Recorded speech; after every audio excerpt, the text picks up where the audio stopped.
This episode contains adult themes and is not appropriate for all audiences. Listener discretion is advised.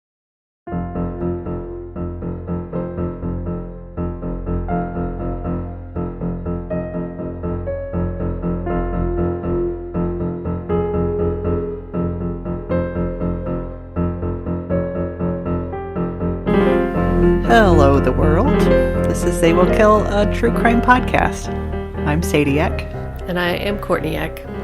And we sure are happy to be here with you all today. Courtney's going to tell the story. We both wrote stories tonight, thinking it was our turn. Yeah. And then Rochambeaued for it. And exactly. Yeah. Paper won. beats rock, right? Yes, covers it. I'm the paper, you're the rock. Yep. My 3-year-old just started learning how to play rock, paper, scissors.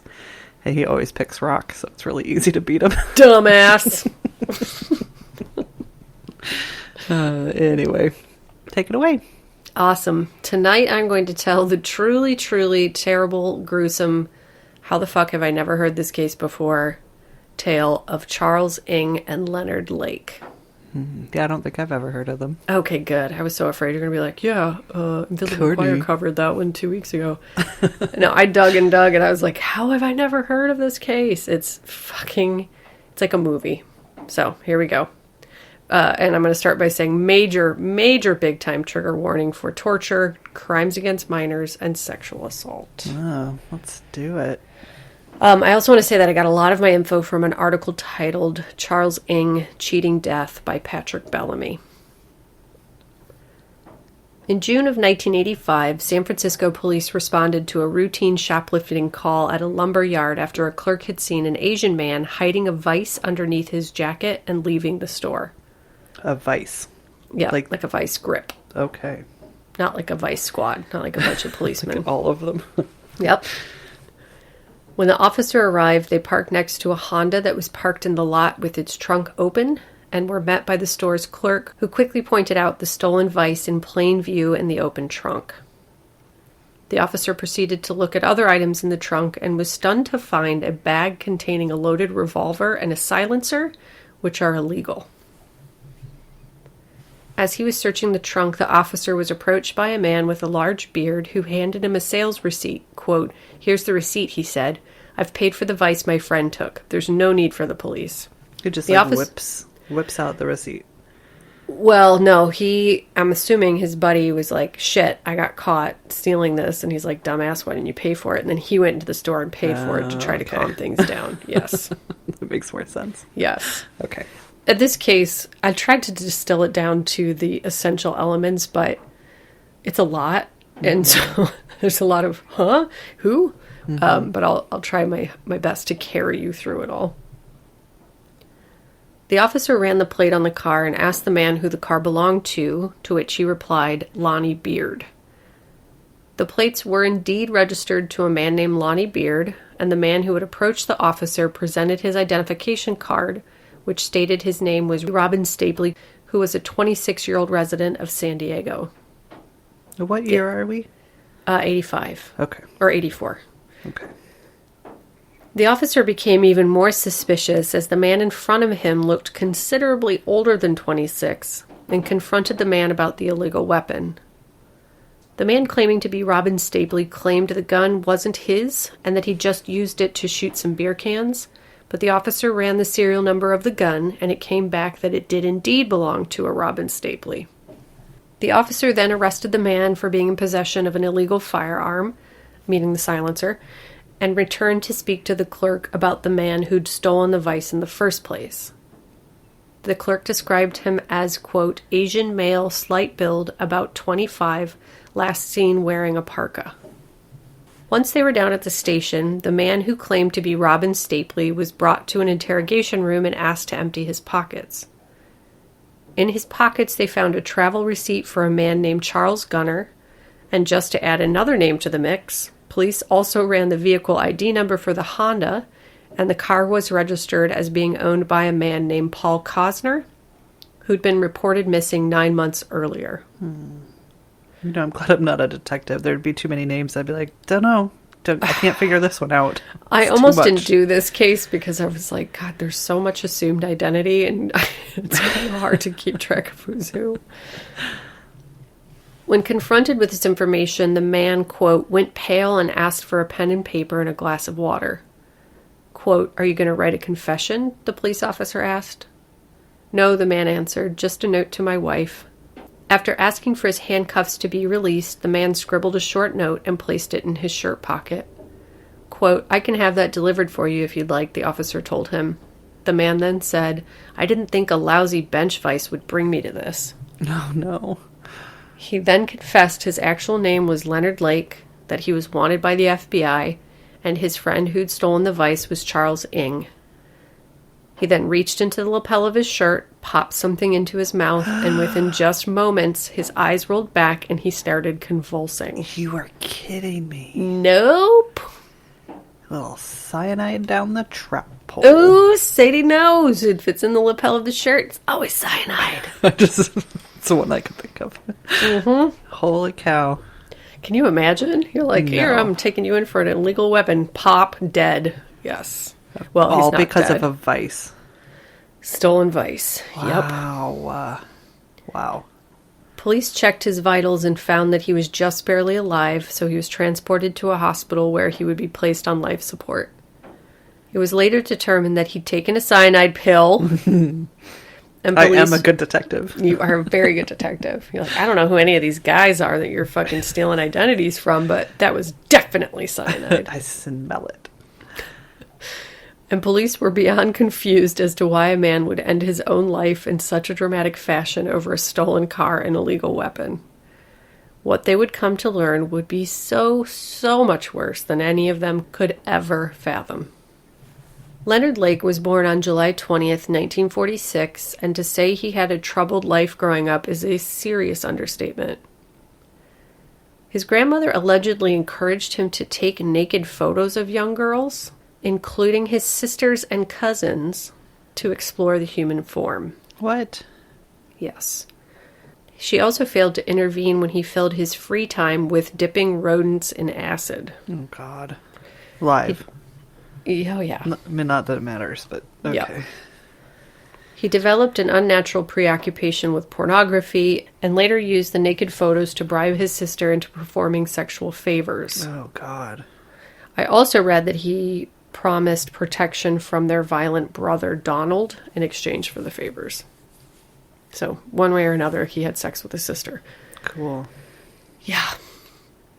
Lake joined the Marines in 1966 and did a tour in Vietnam where he didn't engage in any combat and served as a radar operator. It is reported that he participated in 2 years of psychotherapy and was allegedly discharged in 1971 after being diagnosed with, quote, hysterical neurosis. I also read twice that he was diagnosed with schizoid personality disorder, which just means you're like extreme introvert. So I don't think that's grounds for dismissal from the armed forces, but I don't think hysterical neurosis would be. I don't know. Basically, he got discharged. I think they used That it as sounds an like a excuse. made-up thing they'd tell a lady she had. Well, it's funny because I looked it up and because I'm like, I've never heard of that. And it's just hysterics. That's just what it is. Just being hysterical. There's a different term for it now, like converted energies, or it's basically Weird. just like when you freak out. Yeah, it means you freak out a lot. like the women do. Exactly. Before they get their hysterectomies and then they get those pesky uteruses out of there and good to go.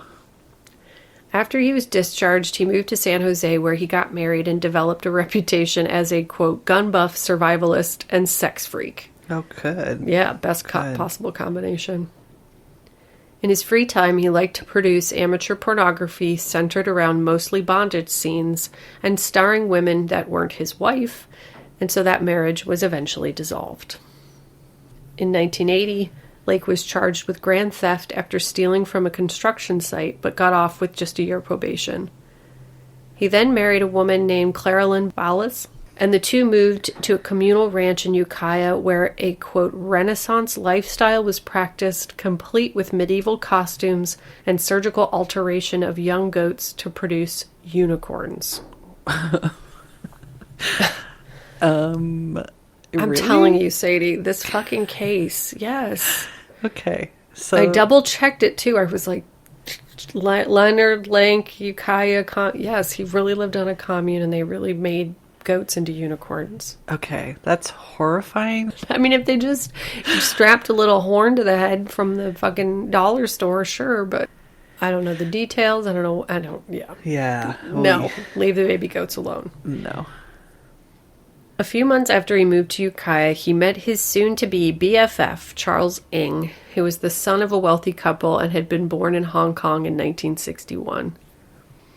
His father was admittedly very hard on him and punished him harshly for his many, many childhood troubles, and after being expelled from expensive boarding schools in Hong Kong and England for setting fires and stealing from other students, among other things, Charles made his way to California to try to straighten out his life, but instead he was involved in a hit-and-run accident, so decided to flee by joining the United States Marine Corps and falsely listing his birthplace as Bloomington, Indiana. What?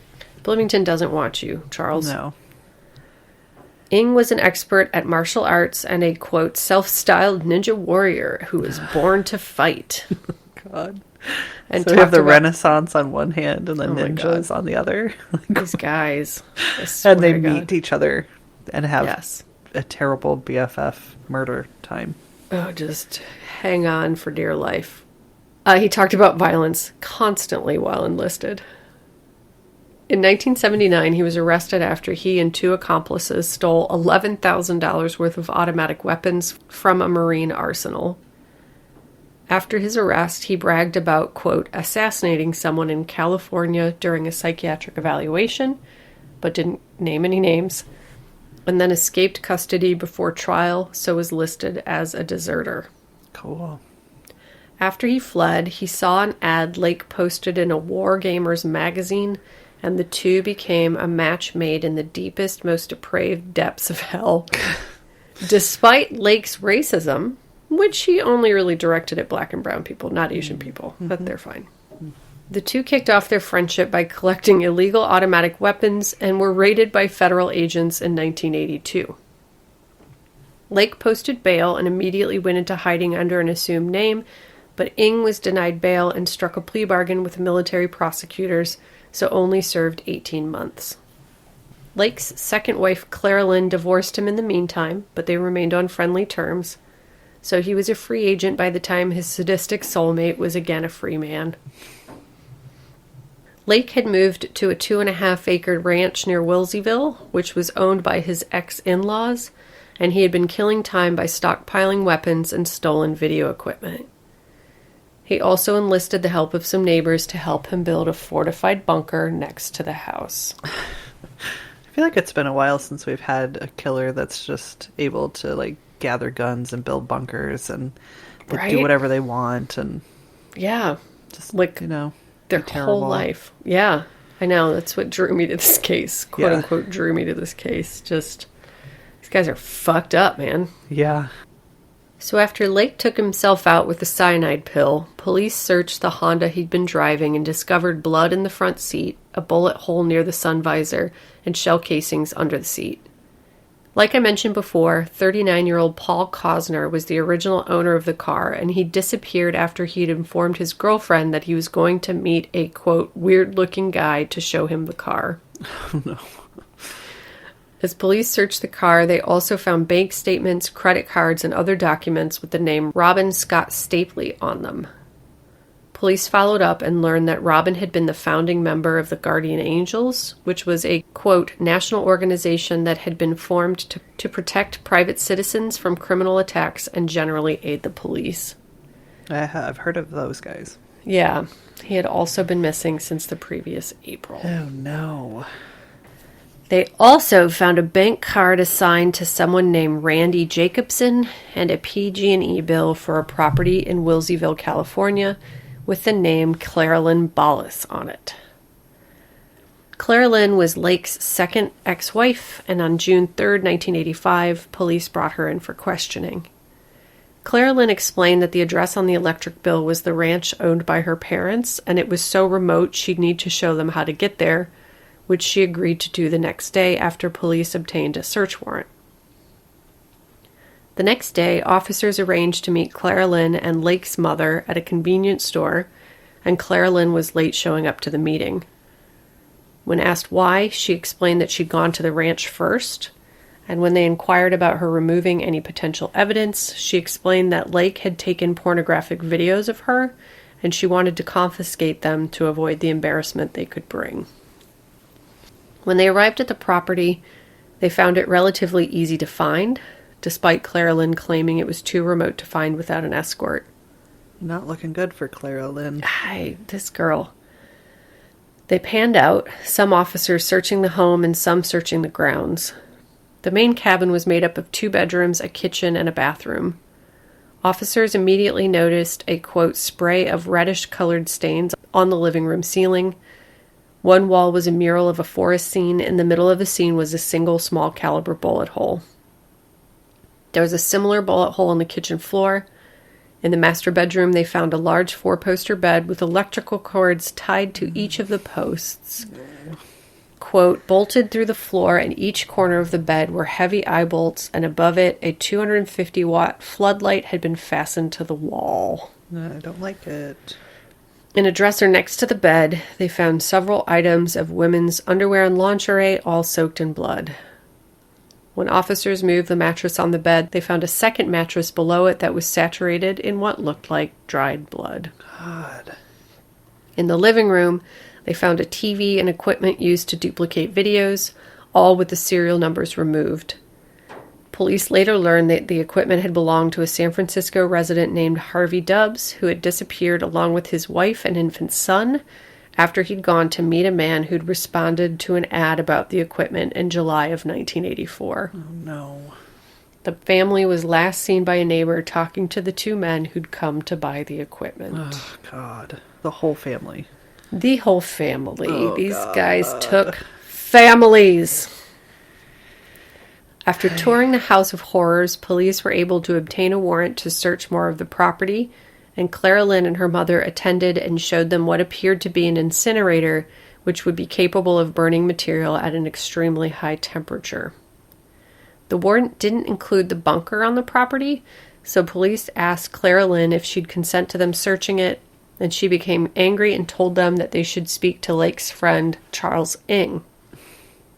Problem was, just the day before, Ng had called Clara Lynn to ask her to drive him to his apartment to pick up a paycheck, and he'd proceeded to, quote, pack a suitcase with clothes, a .22 caliber handgun, ammunition, a large amount of cash, 2 IDs, a California driver's license, and a social security card, both in the name of Mike Komodo.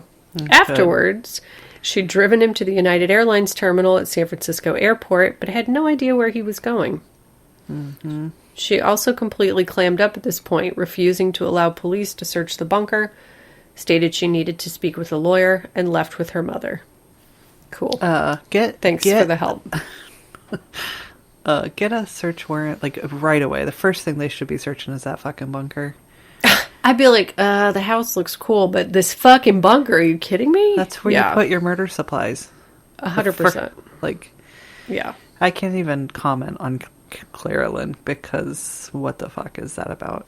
Her motives are so strange to me. I mean, I can only guess that she wanted, and she did ask for immunity later, but I can only guess that she was sick of their bullshit and brought the police there to seem helpful and cooperative.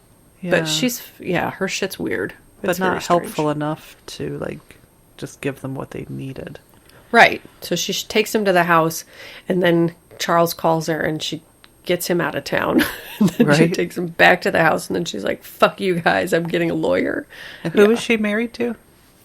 Leonard Lake. Okay, so the other guy. Okay. Yeah, and she was down with his freaky sex stuff, so that's why they got along. But then he got arrested, and she was like, I'm out of here, yeah. Okay. Not necessarily down with his freaky murder stuff. Well, he got arrested for grand theft, and so she was like, I gotta go. Yeah. Okay. Got it. I don't know about her. I mean, that's the other thing. She, like, walks into this house where there's tapes, and she gets the tapes, and you're not going to not notice the blood spray, like, on the kitchen ceiling, you know what your husband's up to. underwear. Yeah. Yeah. Luckily, and it's her mom and dad's house. Yeah, That's cool. no. God. Luckily, police had enough information and evidence to secure a warrant to search the bunker, and a team of officers were dispatched to the property completely unprepared for what they were about to find. Sorry, like if that's not enough evidence to get a search warrant for a bunker. This case, I swear to God. I mean, it would seem like there would be probable cause to just search the bunker anyway. When you see like blood-soaked mattresses and blood-soaked everything, and I could not agree with you more. And this case is the fucking Six Flags of forensic evidence, right? Clearly, and it's still, you'll see. Okay. Sorry. No, but it's true. I know. They're like, yes, granted. Mm-hmm. You're like, yes, it's granted. There's a fucking bed with electrical cords tied. Yeah. Yes. Yeah. They began their search on June 4th, 1985, and around the perimeter of the bunker they found traces of lye and several articles of clothing. Fearing they'd stumbled upon a gravesite, no shit, Sherlock's, literal Sherlock's, right? They'd upped their search to include the neighboring property, and sniffer dogs were also brought in. When inquiring about the neighboring property, they received more disturbing news. The owner of the property had been renting it to a family, and they'd fallen behind on rent a few weeks back. He'd sent an agent to collect it, and the agent was greeted by a man who called himself Charlie Gunner, who said the family and their friend had left 10 days prior. The name of the man who'd been renting with his family was Lonnie Bond. His wife was Brenda O'Connor, and his baby, Lonnie Jr., and their friend was Robin Stapley. Oh my God. So if you'll remember back to the beginning of this case, the car was registered to Lonnie Bond. He had Robin Stapley's ID. Yep. Just took them all out. Yeah, and Brenda had gotten creeped out by Leonard, and she claimed she saw him bury a woman's body in the woods. I don't know why she didn't go to the police, but instead she called up her buddy Robin Stapley and was like, will you come live with us? Our neighbor is freaking me out. And so Robin moved in with them to protect them, and then they all got nabbed. Yep. Wow. Really? I mean, we say this a lot, but how have we never heard this case before? This case. I was shocked. This is like Toy Box Killer level. Yes, it's very much Toy Box level killer. Very, extremely much. I'm flabbergasted. I'd never heard of it. Me too. The agent also reported that a bank near the property, not a bank where you put your money, like a river bank, near the property looked like it had been recently dug up by someone. The owner of the property said he'd followed up in person and had spoken to Charlie Gunner himself. He said that a few days later he'd seen Charlie Gunner on the news having taken cyanide and killed himself in police custody. Charlie Gunner was Leonard Lake. Mm-hmm. And I'm also like, why didn't you call the fucking police? Granted, this is sort of Humboldt County, lawless, Northern California, and you'd really stay out of each other's business up there. So I get that to a certain point, but nobody called the police on any of these fucking shenanigans, and that is very strange. Yeah. But I guess if Leonard Lake is dead, you don't really need to call the police. But maybe you do because there's a family missing. So yes, you do need to call the police. Yeah. So the bunker was finally opened, and the main room was a, quote, 20-foot by 12-foot workshop area with a range of hand tools and power saws hanging on a plywood wall next to a workbench. Mm-hmm. The tools were inspected and appeared to be covered in, surprise, surprise, dried blood, and attached to the bench was a broken vise. Ugh. Police were puzzled as they checked the dimensions of the room and realized it was smaller than the exterior perimeter of the bunker, so determined there must have been a secret room. They realized the plywood tool rack was actually a door, and when opened, led to a small room that contained a double bed, side table, books, and a reading lamp. There was a carved plaque on the wall that said Operation Miranda, and police later learned that this was a reference to the book The Collector by John Fowles, in which, quote, a butterfly collector kidnaps a beautiful woman and keeps her locked in his cellar where the woman eventually dies. Cool. Quote, quote, they would select a Miranda and then take her, Lake would pose as a photographer and suggest they use the remote setting as it is beautiful in the Sierra Nevadas. Then, when they arrived, they would kill everyone that came with Miranda, usually in front of her. Oh my god. The Miranda would then be psychologically and physically tortured until she submitted to being Lake and Ing's sex slave. Oh my god. Yeah. And I'm not going to go into the details of the crime because I can't say those words out of my mouth, but it was bad. Shocker, but it was really, really, really fucking bad. The crimes against the Miranda. The Miranda and her family, yeah. Ugh, yes, God. like, imagine the worst things you can imagine, and that's Yeah. what they did to these women. Yep. And families. In the room, they also found, quote, military equipment, including uniforms, boots, a vast array of weapons, including assault rifles, shotguns, and machine guns. On the floor, police found a work shirt and baseball cap with the words, quote, Dennis Moving Service embroidered on them. Quote, in a bookshelf on the far wall, between books on explosives and chemicals, the searchers found a small window that appeared to be made up of multiple panes of glass, possibly soundproofed. On another shelf was a military starlight scope, which, initially designed for snipers, was capable of viewing objects in extremely low light conditions. On another wall were 21 candid photographs of young girls in various stages of undress, most of which were taken outdoors. 2 of the pictures had been taken in front of wallpaper with cartoon character motif. The wallpaper was later identified as the wallpaper in South City Juvenile Hall, where Clara Lynn worked as a teaching assistant. What the fuck? And luckily, all 21 women in the photos were determined to be alive. Good, I guess. I mean, like, good. No, good, know. but that's still awful. It's fucking awful. It's awful. When checking their measurements again, police determined that the square footage was still coming up short and thought there must be yet another small room, likely behind the wall with a small window. The sheriff refused an additional warrant until the first 2 rooms had been adequately searched and forensic evidence had been obtained, and there was a ton. And my question is, if you already have a warrant to search the bunker, do you really need individual warrants for each room? Or was the sheriff just being really thorough? I don't know. Well, yeah, I think you do have to be pretty thorough, but I don't know. Maybe they were just like, we're gonna make sure that there isn't any. Which I appreciate. Yeah.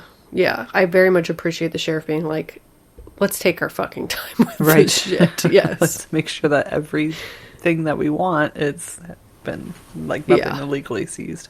Correct. Yeah.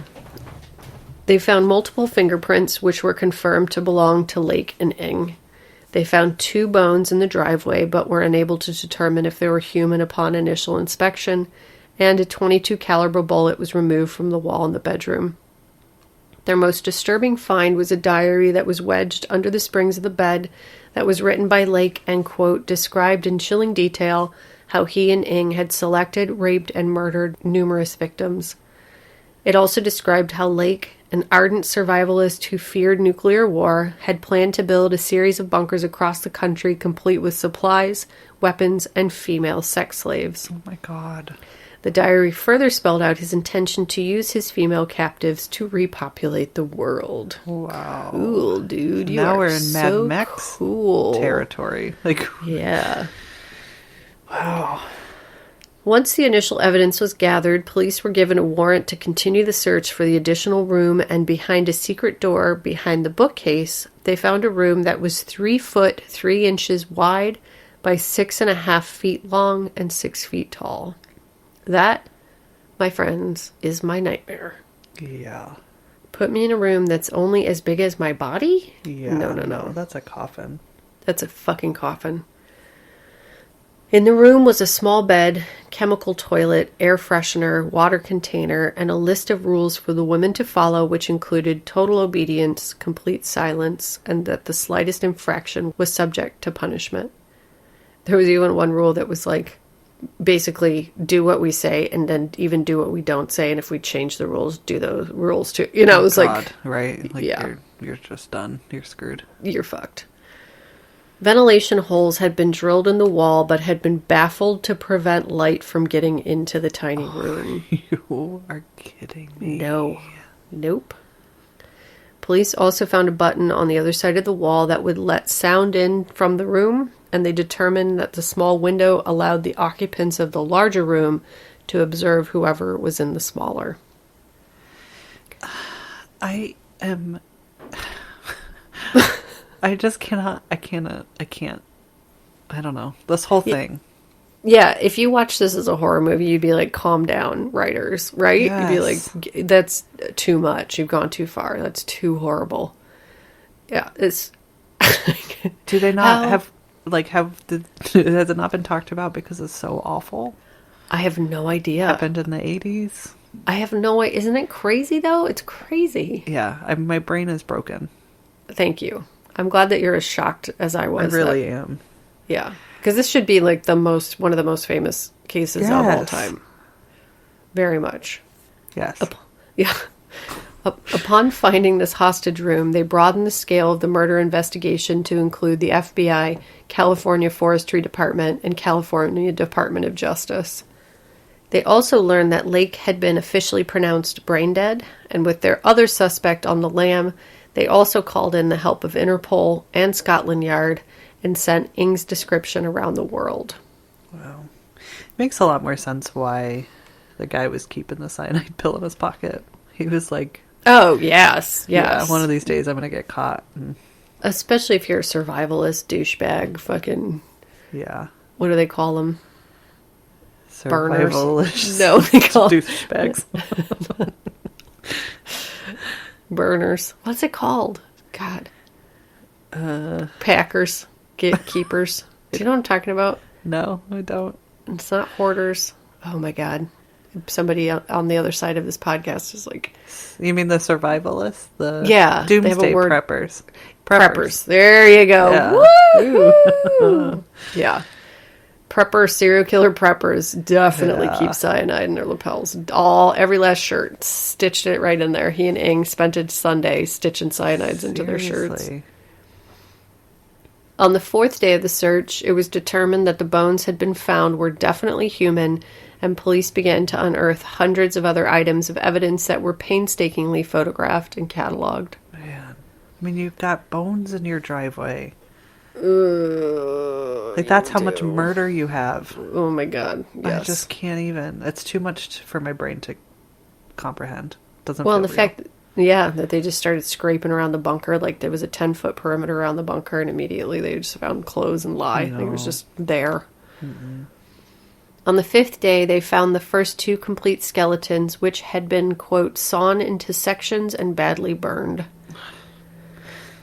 They also found, quote, a sealed 5-gallon bucket, which contained a checkbook and the name of Robin Scott Stapley, jewelry, credit cards, driver's licenses, wallets, and 2 videotapes without labels, and a 3rd marked, quote, M. Ladies, Kathy/Brenda. Oh. On one of the videos, they found Lake describing his greatest fantasy, which was kidnapping a woman and forcing her to be his slave. You can watch that video. It is available. I don't think I'm going to do that. It's terrible. On the 3rd video, they found, quote, a young woman identified only as Kathy, chained to a chair and later forced to perform a striptease while being taunted by 2 men, Lake and Ng. In another part of the video, Ng could be seen clearly cavorting, not my word, this is a quotation, cavorting on a bed with Kathy while Lake took still photographs. Kathy was later identified as Kathy Allen, who was an 18-year-old grocery store clerk who had followed Lake to the bunker after he told her her boyfriend Michael Carroll had been shot. Michael Carroll had previously been cellmates with Ng in Leavenworth. Oh, no. Another woman named Brenda was on the tape begging Lake and Ng to tell her where her baby was, to which Lake responded, quote, your baby is sound asleep like a rock. Oh, my God. The men taunted and verbally abused Brenda until she finally broke down and agreed to cooperate with them and can later be heard taking a shower with the 2. Oh my God. Brenda was Brenda O'Connor, who had been Lake's next-door neighbor and had disappeared along with her husband Lonnie Bond and baby Lonnie Jr., who police believed were murdered before the making of the video. By the end of the search, quote, the bodies of 7 men, 3 women, 2 baby boys, and 45 pounds of bone fragments had been recovered, along with numerous amounts of property belonging to the deceased. 45 pounds? 45 pounds. In all, police found evidence suggesting that up to 25 people who had previously been reported missing may have been murdered in or around the Wesleyville compound. But the fact that most of the bodies had been cut up, burnt, and scattered around the site made identification extremely difficult. Okay, so we pretty much just say between 1980 whatever and these dates.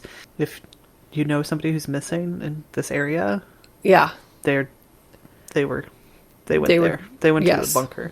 Yes, they responded to an ad or placed an ad, and Lake and Ing killed them. Wow. For their car, for their video equipment. Yeah. It's astounding that they got away with it this long. I know. Like, everyone around them is dead. Yeah. Neighbors, friends, babies. cellmates. Yeah. And nobody's sniffing around the bunker until you steal a vice. Exactly. Your ex-wife knows. Your in-laws probably know. Your neighbors know. Yeah. And as far as you know, that they weren't on the radar for not murders. Even a little bit. I don't think so at all. I mean, I think it helped that they were living under assumed names. Lake was living as Charlie Gunner, who was his best man at his wedding that he killed. I don't remember why he killed him, but so he was living as Charlie Gunner. I don't know who Ing was masquerading as, but I think that was part of what helped. But still, so many people knew and didn't do anything about it. Well, and so many people must have known that, all of these people were going to the property for their picture, or Right. Oh, boy. Man, this makes me very uncomfortable. You think? I do not like it. No. A warrant was issued for the arrest of Charles Ing for 12 murders. Oh, good. Yeah. No, okay. I know. Ugh. The victims would be identified as Kathleen Allen, her boyfriend Michael Carroll, Robin Scott Stapley, Randy Johnson, Charles Gunner, who was Lake's best man, Donald Lake, who was Leonard's brother. Oh, Leonard's brother, Donald, left to go visit Leonard in Humboldt County and was never seen again. So, yeah. Leonard's mother actually approached police as they were searching and was like, by the way, I'm pretty sure my son is dead, and I'm pretty sure my other son killed him. Yeah. Wow. Paul Cosner, who was the owner of the Honda, Brenda O'Connor, Lonnie Bond Sr., Lonnie Bond Jr., Harvey Dubbs, Deborah Dubbs, and Sean Dubbs, who were the family who'd been abducted and killed after Ing and Lake went to their house in relation to audio equipment that Harvey Dubbs had advertised for sale. Charles Ing eluded capture for 34 days, but in the end he was taken down again by his inability to not shoplift. On July 6, 1985, he was spotted leaving a store in Calgary with some groceries he'd slipped into his backpack. Mm-mm. When security approached him, he drew a gun on them, but was overpowered and apprehended, shooting one of the men in the hand in the process. Just steal a fucking debit card, dude. You're super good at it. You've been doing it for decades. What are you... He cannot help himself from stealing. Well, clearly, because he also left with a bunch of cash. Right. And it's only 34 days. Right. Buy yourself a sandwich. Yeah. Yep. Nope. Swipe.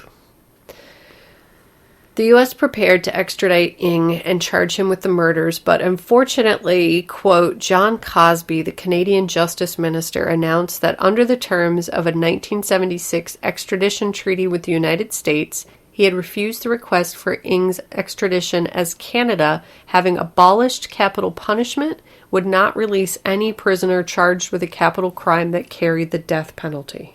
Wow. Isn't that some fucked up bullshit? And also kind of awesome. Yeah. I know. very conflicted about that. I am very conflicted about that. Good for you for standing for something, because I very much do not believe in the death penalty. Right. But at the same time, give us the guy back. You Seriously, like goody two shoes. Like, do you really want him in Canada? Really? Right? I know. Okay. Like, good luck with him there. Ng was charged with shoplifting and assault and sentenced to 4.5 years, during which time he heavily studied American law. It would take 6 years to extradite him, and during the extradition hearings it came out that Ng had drawn several cartoons of the crimes committed against the women and families, which included details that no one but the perpetrator could know. Ugh. And on September 6, 1991, he was finally brought back to California to stand trial. I'll spare you the details of the myriad ways he delayed his trial, but, quote, even before the trial began, Ng had appeared before 6 different judges in a case that had amassed over 6 tons of evidence and other legal documents at a cost approaching $10 million. Yeah, I cannot imagine. Imagine being a cop and you're like, oh, it's Friday. I'm really looking forward to relaxing, and you get this fucking call, and you're like, I have to call the rest of my life. Fuck. I have to call the Forestry Department, California Department of Justice, Interpol, Scotland. No. No.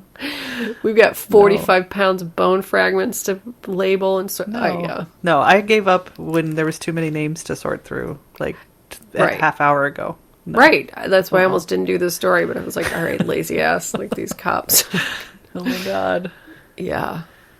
Ng finally went to trial in October of 1998, which totaled 13 years of legal delays. Holy shit. Before the sicko was brought to justice, making it the longest and most costly case in California history at the time. I believe it. Yeah. Wow. That's a very long time.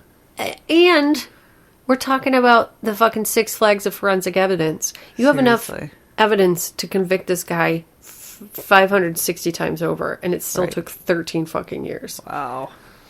Over 8 months, evidence was presented. 8 months, this trial. 8 months.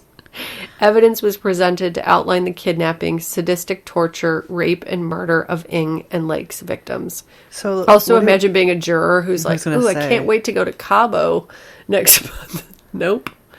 Yeah. What do you do for the mental torture for everyone involved? That has to be part of that trial. That's exactly what I thought, because 2 of the things that I read that they did came from court documents, and I was like, oh, hell no. Like, this is real stuff, and it's horrifying. So, yeah, exactly. And, like, they had to watch the tapes, I'm sure. No. Yeah. No, they're never going to be okay after that. No. Ng's defense argued that Lake was the real force behind the crimes, and Ng was an unwilling participant who only participated in the sexual crimes. Ng decided to take the stand in his own defense. I just live for that shit. Which allowed prosecutors to admit additional evidence, including a photo of him standing in front of his cartoons, which detailed the crimes that I mentioned before, as well as his motto, quote, no kill, no thrill, no gun, no fun. Ugh. Jurors deliberated and returned with a guilty verdict for the murders of 6 men, 3 women, and 2 baby boys. The murder of Paul Cosner had been dropped due to insufficient evidence. I know. Okay. Ng was sentenced to death and remains on death row in San Quentin to this day. Wow. The next 2 paragraphs are taken verbatim from the article I cited earlier, because he just said it very beautifully. Quote, at the time of writing, Ng and his attorneys are presenting appeals against the harshness of the sentence. This process alone could take another 6 years and perhaps another $6 million, a grand total of almost $20 million to convict one man, even though the evidence against him included videotape footage of 2 of the crimes in progress. But while Ng and other people like him make a mockery of the American legal system, the question remains, what made them do it? What possessed them to kidnap, rape, and torture their innocent victims, including friends and family? One suggestion is that Lake and Ng were already capable of such crimes as individuals, but it wasn't until they met and began to fuel each other's sadosexual desires to inflict pain and death on others. The situation may be an example of what criminal psychologists call Gestalt, where, quote, the organized whole is greater than the sum of its parts, not unlike the other tag team from hell, Henry Lee Lucas and Otis Toole. Mm-hmm. Whatever their motivations were, one clear fact remains. A court of law determined that Charles Ng and Leonard Lake were jointly responsible for some of the most brutal and sadistic crimes in the annals of criminal history. It's unfortunate that it takes so much time and money to bring such men to justice. And that is the story that, how the fuck have we all not heard it 158,000 times over our lifetimes? Wow. No, I just got like actual full body chills. Wow. Uh-huh. Can you see why I was excited to tell my story tonight? Yeah, you totally won Rochambeau. 100%. What the fuck? Wow. Yep. I wonder if they've been able to ID any of the other bones, or if that's a priority, or what, you know, like. Well, I mean, yes. I wonder. I really look at this time frame and who.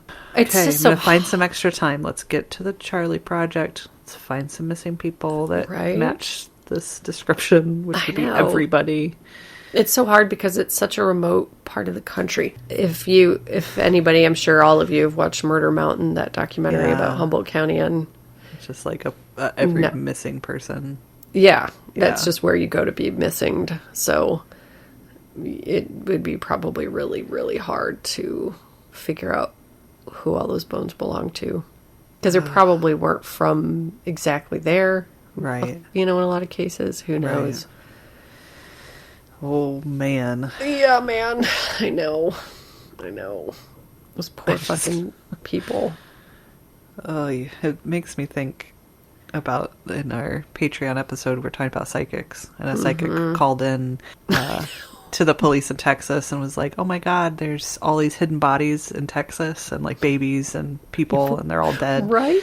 And it wasn't true, but I think she was just off. She was totally off. She was getting the vibes, but it was California, not Texas. Right. It's another hot state. It's hot there. Yeah. Yeah. Similar, Yeah, like dozens of bodies. Yep. Check. That was, Yes, she knew it was happening somewhere and just couldn't pinpoint where exactly. God. Oh, God. I know. Awful. I know. And they specifically said that they would target the families because they knew that they could psychologically break the women faster if they witnessed the death of their children. Oh my God. I know. I mean, it's just. I know. I can't go there. No. And being kept in a little tiny room with no light. No. No. All right. Well, I'm going to go to Vomit Town now. No. And I'll see you guys on the other side. Bye. Also, how many stories like this exist that we've never heard of? We say this all the time, many. But how is that possible? I feel like this is a different level of that, though. I agree. We do say this all the time, but really, for real this time, how have I never heard of that story? And I'm racking my brain over here, but it's not like I would forget that one. Well, and the names are so specific. Like Right. Leonard Lake and Charles Ng are not names that you forget. You know? No. Has it been covered on any shows? Yes, it's on a couple of, but like ID shows. There's not like a Netflix documentary about it. I mean, I feel like this is something that could be made into a movie, definitely a multi-part documentary. I don't know, man. Yeah, man. Jeez. There's like 85,000 things on Ted Bundy and like 3 things on these guys. Right. I don't get it. Ted Bundy's like cute or whatever. Well, I was listening to 911 calls with the operator the other day, and they were talking about the way media presents things and how, like even Ted Bundy, you don't know all the heinousness of his crimes based, you can't really find that information. You have to really read like court documents and stuff to get the horrifying details of a lot of these cases. And so, yeah, is it because the media just set it down and walked away? Or Like, how did it get lost? I don't know. I don't know either. But So. we have uncovered it. Yes, you're welcome, America. Here you go. Here's a fucking Pandora's box of horrors for you to unravel. Good night. Sleep tight. Right. I know. I say let's move on. I've had enough. I think that's safe. A safe thing to do. I think that's what everybody needs right now. Yeah. And they need a palate cleanser in the form of names, don't you think? Yep. This week's names are more just kind of delightful. You know, a delightful just kind of just sort of delightful. And some of them. Wait, was Morgan Storgan? That was on our main feed, right? Yes. Okay. We have OK Soon, which Yes. it's like a lyric or something. It's so sweet. It's so sweet. Bill Pencil, spelled Pnsyl. My new puppy's name is Bill. I'm going to call him Bill Pencil. Harry Wolf. Oh, ow, ow, ow. And then we got, Violet Moss. Another, it's just delightful. Yes. Nature themed this week. And two in the vein of Morgan Storgan. Mary Carey and Lester Kester.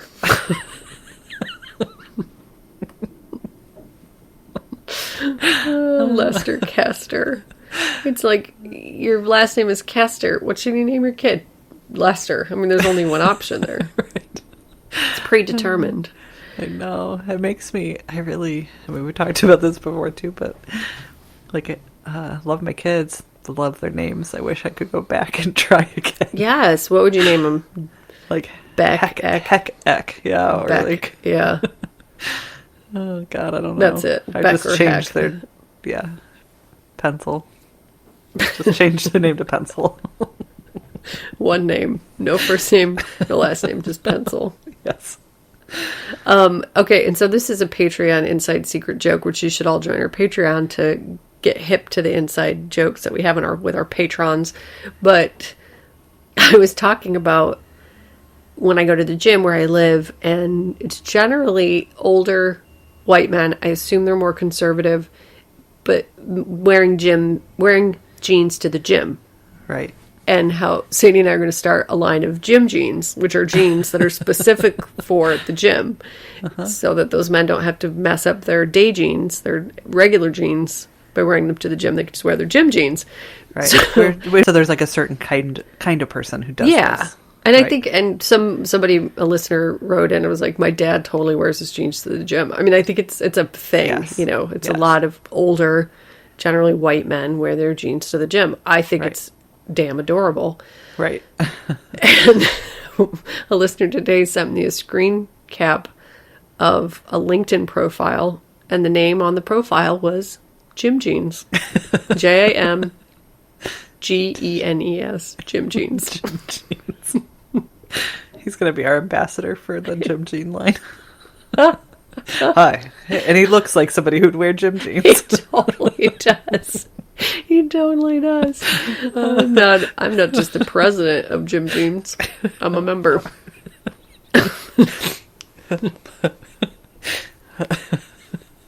Hi, I'm Gym Jeans. What am I wearing, you ask? As he's on a treadmill.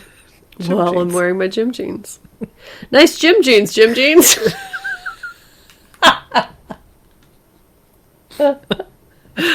Oh, God. So thank you so much for that. So much, my So God. much. I know. But seriously, go join our Patreon. It's worth it. There are some good ass episodes. If you're Full just ass like episodes. These are like hour-long episodes, guys. yeah, man, no, Real they're total, meaty. total regular episodes over there. There's 40 of them, which Oh my blows my God. mind. I know we just published our 40th. Holy shit. $3 a month. You get Yeah. gym jeans. We're So, giving that shit away. No, we that's really are. crazy. 40, I know. Have to I just up our signed up prices. for Just Creepy's Patreon. Finally, I got through the Oh, God, is there, 270 main feed episodes, and I think they have over 500 Patreon oh episodes. my God. What am I even going to do? well, you got ears. It's cool. I find that I just sort of like have it on in the background half the time too. It's like, Yeah. I'm sure this is just a podcast thing in general. Like I'm a little preoccupied, so it's just sort of droning on back there, and I'll kind of check in and be like, yeah, it's not too spooky. So Right. Yeah, I know the ones that I can just skip ahead pretty quick these days. I'm like, yeah, nah, anything don't care about an old-timey garage, that's not No. scary. No. Nope. And I don't like old-timey horror. I don't like old-timey true crime. Yeah. No. I don't think there's any old-timey anything over on our Patreon. So, anyway, if There's you've not. been on the fence, I swear to God it's worth it. Let's thank some people who have made the plunge. Woo, woo, woo, woo. Thank you so much to Megan J. Megan, Jim J. Bullock. I bring it up because, okay, I'm going to take you guys on a little story time. I was watching RuPaul's Drag Race. There's a queen named Rosé. I was like, who the fuck does Rosé remind me of? A little bit of George Michael. Like, he's got George Michael eyebrows, George Michael hair. But I was like, God, there's somebody specifically when he laughs, like smiles this big, huge smile. I looked up every single, I am not kidding, sitcom from the 80s and 90s, trying to fucking pinpoint who this really sort of vague on the periphery of my mind comedian was. Laura was pissed. She's like, stop. I don't care who he reminds you of. Stop talking about it. And I kept being like, is it Harry? No, it's Jim J. Bullock. Does anyone else who know Jim J. Bullock is? Why is he not more of an icon? He's gay. He was funny. I feel like when I was a kid, he was on Hollywood Squares a lot, which is why I'm aware of him. Oh, yeah. Now do you know who Jim J. Bullock is? Yes. I picture him wearing a sweatband for some reason. Yes. Right? Oh my God. Yes. Yeah. Right. I So- know. Courtney sends me a screenshot of this and this show that he was on. Which I never Which- watched, but somehow vaguely remember. What was it called? Like Too Close for Comfort or something? Yes, it was Too Close for Comfort. Is that really what it was called? Yes. Wow. But yeah, no, I didn't. He does seem vaguely familiar, but that's totally what it is. Hollywood Yeah. Squares. No, he was really trying to keep his career afloat, I think, at that point. But I don't think he gets enough credit because he was like a queer comedian. I don't know if he was out. He is definitely out now. I found his Instagram. He only has 1,400 followers. We should all follow Jim J. Bullock on Instagram. Give him a little love. I'm gonna go do it. So it's a high compliment for me to christen you Megan Jim J. Bullock. It's all I've been thinking about for the last week. That is not an exaggeration. How proud of yourself you are. And just like then I just kind of went down a rabbit hole about Jim J. Bullock. Like, where did he go? Why did we abandon him? He was in Kinky Boots on Broadway recently. Aw. So that's good. Like He's doing 2017. Yeah, but I feel like I should like help him get a revival or something, you know? Yeah, let's Important. Who else? do it. Thank you so much to Serena H. Oh, please, if you share space with the name of the goddess, greatest fucking athlete of all time, Serena Williams. Ugh, I could cry talking about that woman. So good for Seriously. you, because if you have even a fucking 1/1,000,000th of the strength, poise, power, prowess, you are amazing. Congratulations on having the best name. She wins. Yep. Thank you so much to Erica G. Erica, get it. Get it. Get it. Get it. Right now. Don't boss Erica G. Erica, get it. I don't have to. She'll She's get it when already she wants to get getting it. Take her damn time getting it. She's going to get it. Right. Mm-hmm. She got it. She probably did get it. Already got it. Thank you so much to Lisa S. Woo, Lisa S. Which is it? Is it H as in hella gorgeous, or is it S as in sexy boots? Sexy boots. I just Thank you, Lisa, stole sexy that boots. from my previous mention of kinky boots. We're just having a quick brain sesh. What is it called? Brainstorms, throwing things against the wall, see Right. what sticks. Hella gorgeous, sexy boots. It's up to you. You're the boss of You this choose. scenario. Mm-hmm. That's right. Last but not least, thank you so much to Kathleen S. Also Kathleen, sexy boots. That's right. You can also be hella gorgeous. Yep. You can be whatever you want, You Kathleen. can be. Got it. Get it. Got it, get it. Got it. Done, did do it. So thanks, you guys. Big time. Thank you so much. Appreciate it. Thanks to all of you for listening. We love you, and if you want to hang out with us more regularly, you want to chat with us, message us, comment on our stuff, tell us we are pretty. You can find us on Instagram, Facebook, and Twitter at They Will Kill. You can go to our website, theywillkill.com. You can email us at theywillkillpodcast@gmail.com. Rate, review, subscribe. Yes, please. Somebody just left us a really nice review, and it made my day. I saw it come through this afternoon. That was my stomach. Did you hear that? No, I'm hungry too. Yeah. Yeah. Wrap it up. Yeah, I gotta go. Thank you, AJ Bergantz, for our music. Thank you so much for it. And remember to not forget Jim J. Bullock. Yeah, go follow him on Instagram. Follow him on Instagram. Tell your loved ones. Jim J. Bullock. Bring him back. Get him rolls. It's like... Get him rolls? Oh. Buy him baked goods. He needs pastries. I thought you meant dinner Croissant. No. Television, movie, and theater rolls, Sadie. Put them on Hollywood Squares. I'm hungry. I was like, okay. I'll get him some rolls. Get yourself some rolls. I'm gonna go get some rolls. Go get your rolls, babies. We love you very much. Love you. Goodbye. Goodbye. Goodbye.